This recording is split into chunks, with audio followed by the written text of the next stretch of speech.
Praise the Lord, saints, you blessed, beautiful souls. Oh, I am so trying to get this thing to stand right. Okay, this one, I'm trying to figure out what to call this one. I'm not really sure. I would say memory lapse, because these folks were not remembering, and this is what I was talking about in the last one when they were forgetful, I would say. So I don't know if it's forgetful or flawed memory. We're going to figure it out. But anyway, Father, in Psalm 78, 40 to 53, I ask that I'll come to you again, and I ask that you allow me to bring this and put the words in my mouth to let me explain it. Let me bring it forth the way you want me to bring it, so that people understand it, so they would get it the way that I got it, or the way that you allowed me to see it, to bring it to them. In Jesus' name I pray. I thank you. Amen. So here we are. We're in Psalm 78, verses 40 through 53.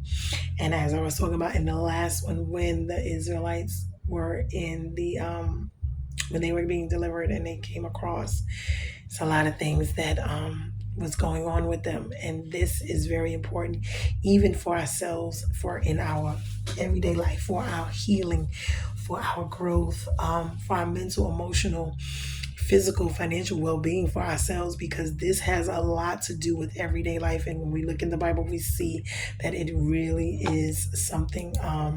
It is the map of life. It is the book for life. And is what it was meant to be. So I'm going to read from, this is, like I said, Psalm 78, verse 40 to 53. How often they rebelled against him in the wilderness and grieved him in the desert. They tested God again and again and provoked the Holy One of Israel. They did not remember his power or the day when he redeemed them from the foe, when he performed his signs in Egypt and his marvels in the fields of Zoan. He turned their rivers to blood so that they could not drink of their streams. He sent among them the swarms of flies which devoured them, and frogs which destroyed them. He gave their crops to destroying locusts, and the fruit of their labor to the locusts. He destroyed their vines with hail and their sycamores with frost. He gave over their cattle to the hail and their flocks to the thunderbolts. He let loose on them this burning anger, wrath, indignation, and distress, a company of destroying angels. He made a path for his anger. He did not spare them from death, but gave their lives over to the plague. He struck down every firstborn in Egypt, and the firstfruits of their strength in the tents of Ham. Then he led out his people like sheep, and he guided them in their wilderness like a flock. He led them into safety so that they were not afraid. But the sea overwhelmed their enemies. And he brought them to this holy land, to the mountain which his right hand had won. So when we look at all of these things and we get into what they forgot, this is deep. Because a lot of them died out because of it. They did not remember what God had done. And because they were delivered and they moved on, a lot of times we move on, but our mental and emotional state have not moved on. We're going to get into it because this is going to really be good. Okay. The older we get, the more we forget. With God, Israel remembered what they should have forgotten. The trauma they should have forgotten. A lot of times that is something we are hard to let go of. And this is when it comes to our lives in the past, and what has gone on with us. It is hard for us to let go of things when it comes, especially traumatic things. A lot of times we bury it. We don't deal with it. We forget about it until something triggers it. Beware of your triggers, because there's a lot of people walking around here and they have triggers inside of them and they don't realize it. And it's because of other things.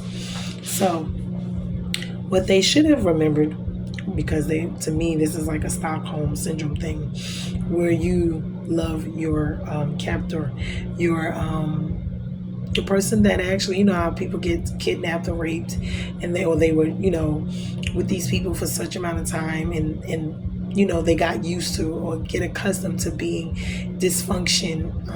We accept it. We can't live without it. We if we don't have the drama in our, this is how this starts, because we think that that's love, and it's not. It's dysfunction. It's not love. It is chaos. It is of the devil, and it's not of God, because God does not put us in these type of situations to have these things like this go on. No. So they forgot the 10 miracles in Egypt when he delivered them. They forgot it.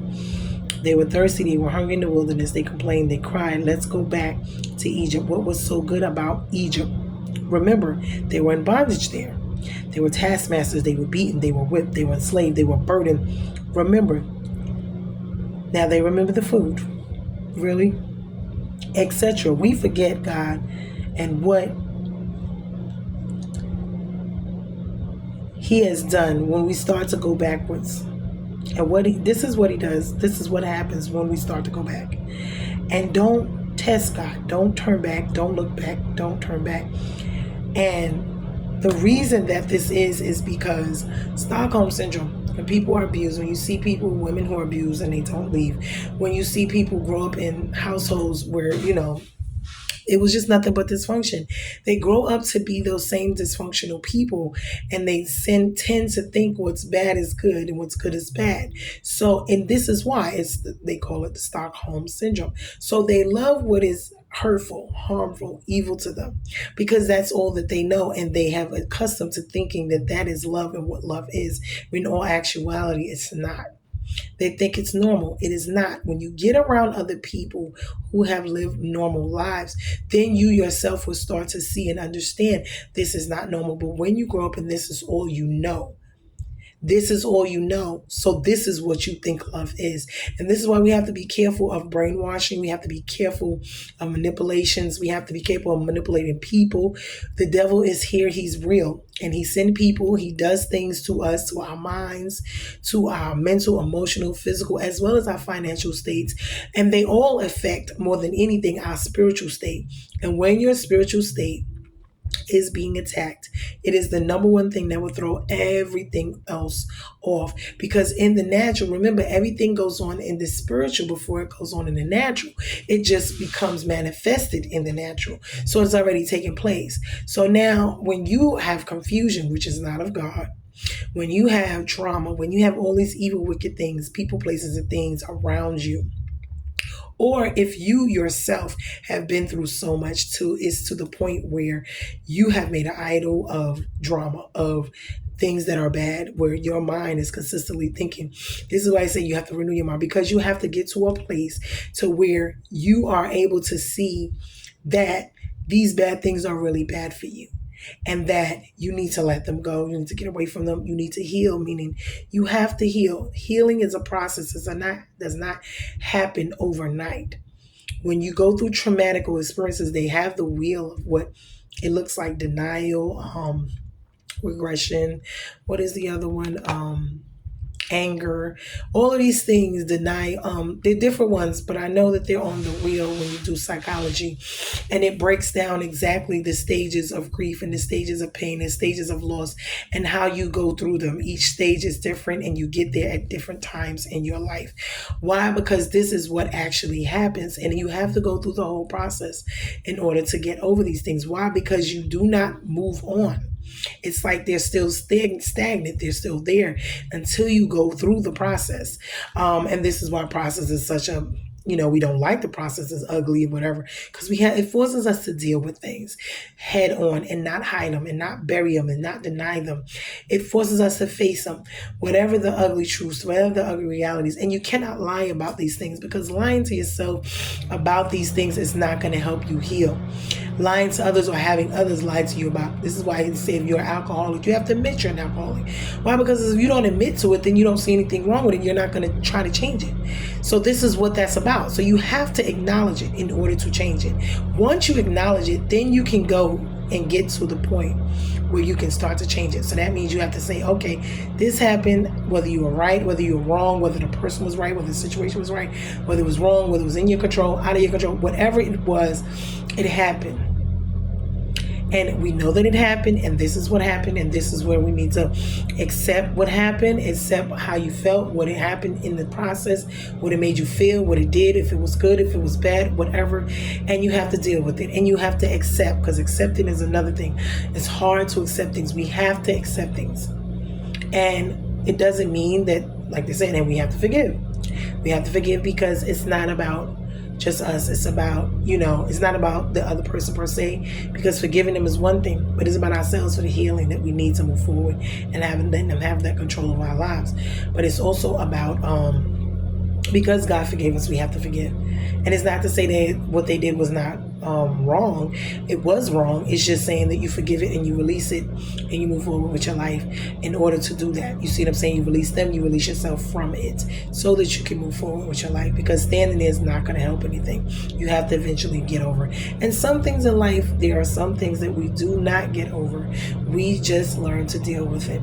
Why? Because the pain is just something that we just, like when you lose someone, you never get over that. It's like it's always there. It may not sting as bad, as time goes on, but it still hurts and it's still there. So these are things that we have to look at and see for ourselves. But in this looking at it, and God himself, them just doing all these things to make him angry, to make them upset, they're ungrateful, they're complaining, they're rude, and this is where I was talking about before in the last one, where the rod correction comes out, where he's upset. We talk about God being a loving, forgiving, kind God, and he's all of those things, but we do have to understand that God is not nothing to play with either. And when it comes to his anger, when it comes to his wrath, and when it comes to him about to spew it out, after he has given you all of these 1,000,001 chances to get yourself together, to get yourself right, and you still disobey, you still will not transform, you still will not change, you still will not be obedient, you still continue to live and do what you want to do, even though you know it's wrong, even though he's already come to you, he already told you, you need to change this, you need to do it. He'll let you sit there because we all have will, we all have our free will.